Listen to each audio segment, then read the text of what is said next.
სიხარულით ვადასტურებთ ევროკავშირსა და საქართველოს შორის ასოცირების შესახებ სამომავლო შეთანხმების მოლაპარაკებების არსებით დასრულებას.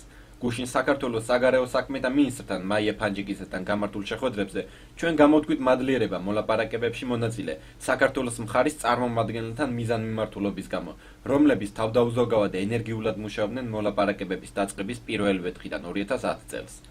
იმედის თვალით შევყურებთ ასოცირების შესახებ შეთანხმების პარაფირებას აღმოსავლეთის პარტნიორობის მომავალ სამიტზე, რომელიც გაიმართება ვილნიუსში 2013 წლის 20 ნოემბერს, ასევე შეთანხმების შემდგომ ხელმოწერას ტექნიკური პროცედურების დასრულებისთანავე. ეს გახლავთ უკიდურესად მნიშვნელოვანი ეტაპი როგორც ევროკავშირისათვის, ასევე საქართველოსთვის და გზას უხსნეს ევროკავშირთან საზიარო ღირებულებებზე, პოლიტიკურ ასოცირებასა და ეკონომიკურ ინტეგრაციაზე დაფუძნებულ ყოვლისმომცველ მოდერნიზაციასა და რეფორმებს.